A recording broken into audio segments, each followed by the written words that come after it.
We move on to our second speaker of the afternoon.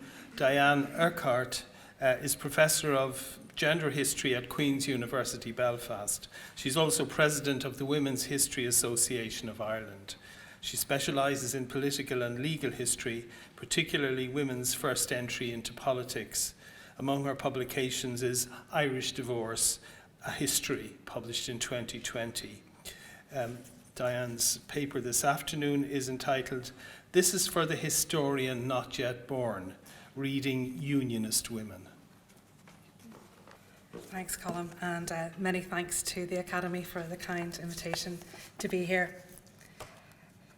Unionist women have been close to written out of history, and this is despite laying claim to the largest female political force in Ireland's history, increased political activity from the 1880s, and having women of considerable talent, agency and renown within its ranks. Founded in 1911, the Ulster Women's Unionist Council had between 115 and 150,000 members by 1913. It also remains in existence and is therefore a rare survivor of the proliferation of women's political groupings that we saw in early 20th century Ireland. Yet it and the women who led it and earlier female unionist bodies are often overlooked. We lack full biographies of some of the most engaged and able unionist women, and we can see one here, Isabella Todd. Todd led the Belfast branch of the Women's Liberal Unionist Association from 1886 and was such an acclaimed orator that she was often the lone female speaker at anti-Home Rule meetings. The multi-volume records of the Ulster Women's Unionist Council in the Public Record Office of Northern Ireland are extraordinarily full and are complemented by photographic holdings like the Hogg collection in the Ulster Museum. And this is just one Unionist women's event. This is 1912, a meeting. So here we see their agenda. We also see various tickets that were issued for the event. And the Hogg collection provides a lantern slide of the same meeting, and that's all complemented by copious minutes held in the Public Record Office of Northern Ireland.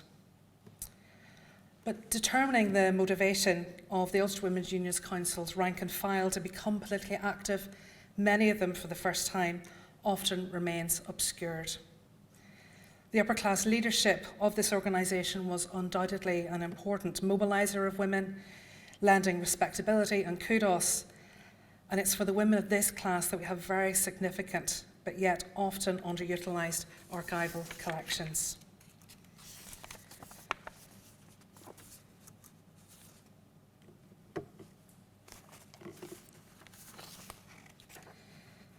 Temperamental slides. There we go. The archives of the foremost Tory political hostess and women's unionist leader, Theresa, 6th Marchioness of Londonderry, reveal that she wished to have been born a man to allow her, as she put it, to play a man's part rather than devote her talents to the tasks that lie before a woman. Patron to the Tory leader, Andrew Bonar Law, and unionist leaders, Sir Walter Long and Sir Edward Carson, amongst a host of others, Theresa was admired and feared in equal measure in high society. She was branded by contemporaries as, I quote, a highwaywoman in a tiara, and, again, I quote, the strong man of her family. Her family nickname of Guy intonates the masculine attributes often ascribed to politically active women. Theresa was opinionated, dogmatic, and very well connected. She is subsequently very hard to ignore, although history has long managed to do just that. And that's despite the fact that she wrote a short, unpublished memoir of her early life. She also amassed in the region of 5,000 letters, which eventually took over 4 rooms of Londonderry House, which you can see here in London's Park Lane. The letters include those torn in half, those that were labelled by their senders to be burnt once read, so confidential and potentially compromising was their political content. Gives you an indication of Theresa's personality that she ignored all instructions. She arranged the missives in green and gilt-bound volumes and in an alphabetically boxed cataloguing system still maintained in the Public Record Office today. Durham County Record Office, where the family has another sizable estate, which you can hopefully see here, Wynyard Park in Durham. There are yet more letters from Theresa there. Her careful curation of this material suggests a self-awareness of her standing and that she wanted and indeed expected history to remember her. One of her close friends, poet, author and critic Edwin Goss, wrote to her in 1915, highlighting how he saw her and how historically important he believed her to be. He also inadvertently provided the title for today's paper. He wrote, and I quote, "You have seen unique things with firm and brilliant eyes, things that no newspaper nor even any common diarist can know. The intimate, vivid, private things. You are working for the next age, for the historian still unborn." And that was a special moment, uncovering that in an archive, feeling Teresa looming over me. The archives reveal the considerable power and influence that she exerted. This ranges from being shown draft legislation to comment on, to successfully pushing for her husband's appointment as Irish Lord Lieutenant in 1886. And that was remembered as brilliant, and again, largely due to Teresa's influence. Londonderry House was a Unionist salon from the middle of the 1880s, with up to 2,000 people being hosted at eve of parliamentary receptions. And here Teresa was described as, I quote, the presiding genius. She would assume position at the top of the staircase, which you can see here, where the number of fingers she extended on greeting, which ranged from 2 to 10, was an indication of her support. And this was nervously commented on by various prime ministers, cabinet members and political hopefuls. Austen Chamberlain quaked as he climbed the stairs, not knowing what reception he might receive. The family estate in Mount Stewart in County Down was also used for political purpose. And again, we can see just one example here. This is Salisbury in 1893. Teresa's in white, looking delighted with herself in the front row, unsurprisingly. And during the Third Home Rule crisis, Mount Stewart became hugely significant. It was an ideal setting to show English politicians, the royals, and visiting newspaper editors the depth of popular resistance to Home Rule. Teresa also chaired a meeting of the Board of Education while its president, her husband, was in the room, and he assumed a position which was described as, and I quote, isolated dignity. Her archives essentially chart the expansion of the political hostessing role, from promoting and protecting the family name to Teresa becoming one of the first generation of titled women to take to the political platform. The shift was epitomised in Teresa's expression that she believed, and I quote, in causes and not in persons. And for her, this was in the running order of the Union, the Church of England, and education. Although much of our archive survives, Teresa's political diaries seem lost, and we only have extracts surviving. Most of her letters to her favourite politician, Sir Edward Carson, who regarded her as his best friend, are also missing, probably destroyed, like much of Carson's archive, in the bombing of his London home during the First World War. Of what survives, not all of Teresa's self-professed scrawl is legible. Unionist leader Walter Long resorted to a magnifying glass, but told her it was, and I quote, to no avail. After decades of patient deciphering of her terrible handwriting, her son persuaded her to use a typewriter in 1915, but she never felt that the dictated letters were, as she described, strong enough, so she added bolder expletives by hand. She would sign herself as Nellie to those in her political favour, but if you were out of her favour, the full title would appear. So even signatures can tell us a lot about her reaction to certain political events and politicians. I spent considerable time trying to connect Teresa to protests over the Parliament Act in 1911. As a woman, she was excluded from the House of Lords. Women were only admitted as life peeresses in 1958. But Teresa was appalled by the prospect of neutering the power of the House of Lords and replacing its veto over legislation with a 2-year delaying power.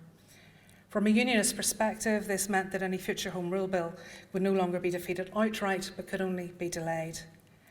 Teresa was certainly receiving and passing on information in regard to this reform, but she also wrote anonymously to the Times using the pen name of Not a Peer.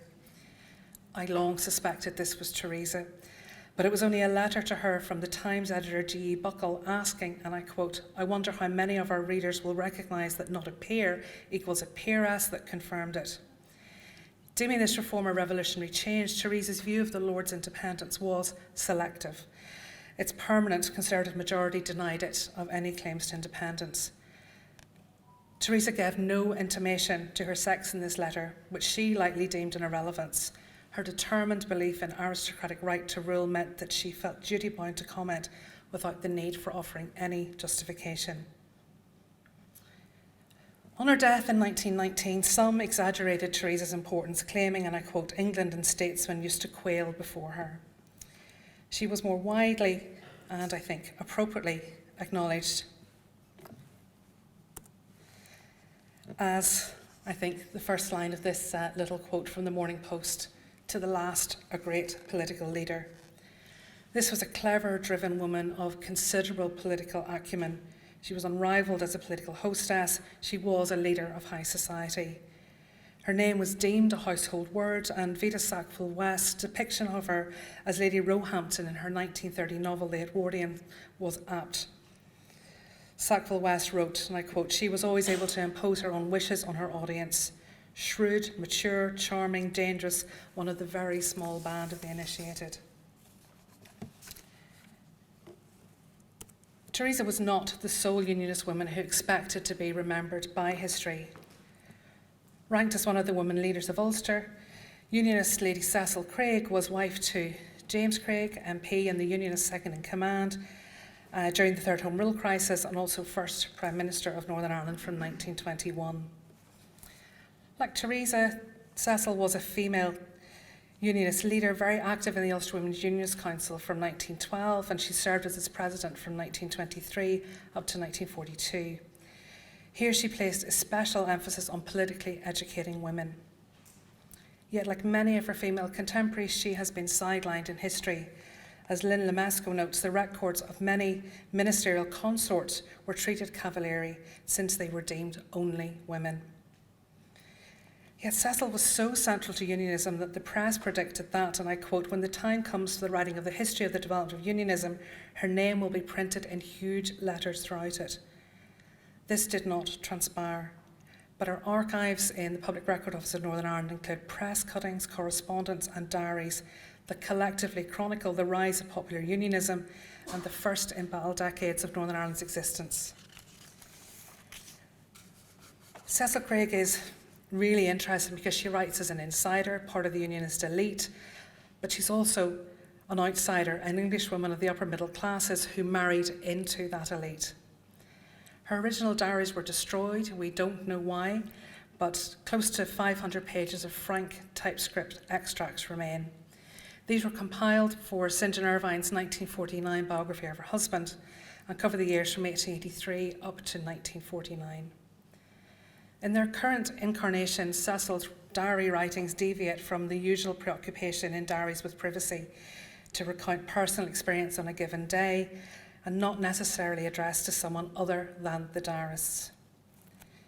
Her diaries record that she lacked political experience at the time of her marriage in 1905, but in the following year she makes her first public appearance and soon emerges, it seems, as a very able speaker. This was relatively new female terrain, and at odds with the aim of nearly every other prime ministerial consort, certainly of the UK 20th century premiers, to keep out of the limelight. By 1910, Cecil sardonically declared that she was, and I quote, "capable of standing 3/4 of an hour and addressing an audience." Her husband concurred, claiming that his wife could, and I quote, "take a meeting much better than he in an emergency." Despite such affirmations, early 20th century politics was subject to considerable sex segregation. Cecil, for example, could only attend after-dinner speeches at London's Constitutional Club, the dinner itself being described, and I quote, as only a man's affair. She was also deemed by the press, and again I quote, "the feminine element in unionism," and defined in relation to her spouse. And it's important to underscore that Cecil contributed to this trope. She designated her position as ancillary to that of her spouse and wrote that "the small role that falls to me is to accompany my husband, a duty which is a great pleasure as it enables me to get to know better all classes of the community." Her diaries also reveal the personal cost of high political profile. The formation of the Ulster Volunteer Force in 1913, more particularly its arming through gunrunning, heightened fears of Unionist leaders' arrest.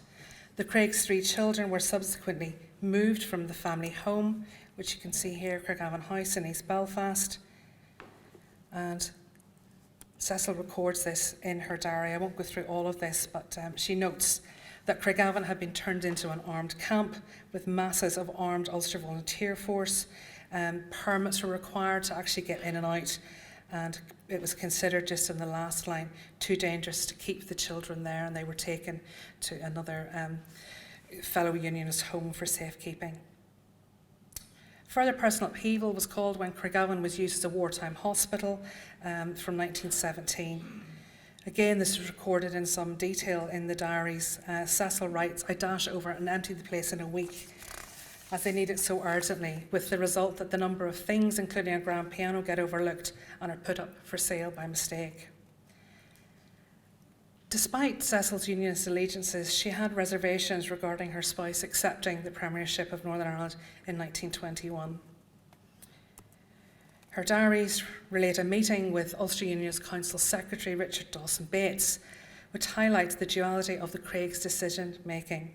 And again, she recorded some of her contribution to those discussions, that they would both really prefer to stay in England, and the prospects that her husband had in Westminster, and also the pressure that is put on them to accept. And they do accept.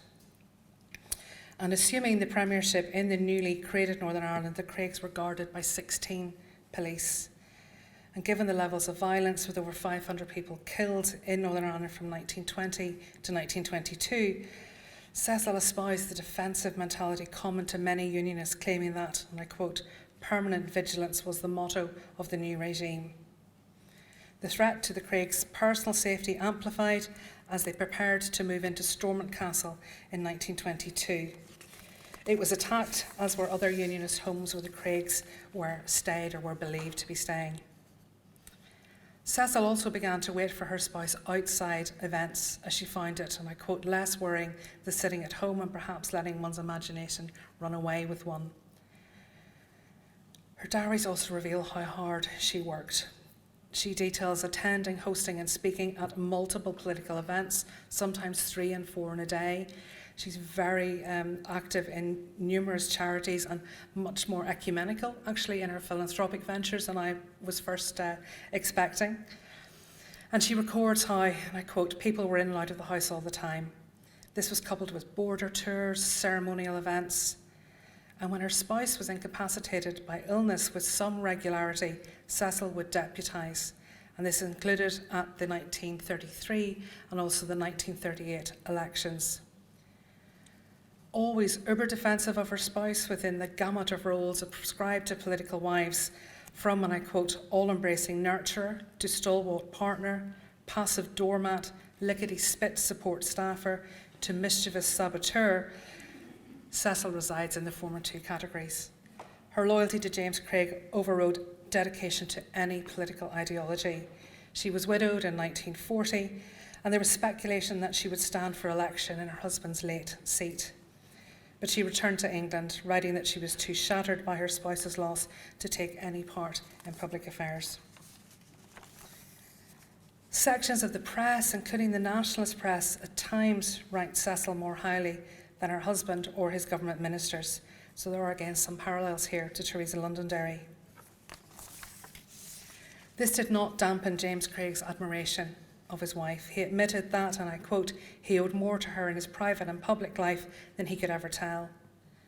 Yet Cecil was more than a political wife. She was a Unionist Party asset who strove to politically educate the first post-enfranchisement generation of Unionist women, and thus more than warrants her place in history. To conclude, although I often disagree with the political pronouncements of Unionist women and the anti-suffrage stance very actively pursued by Theresa Londonderry, I think as historians we need empathy with our subjects.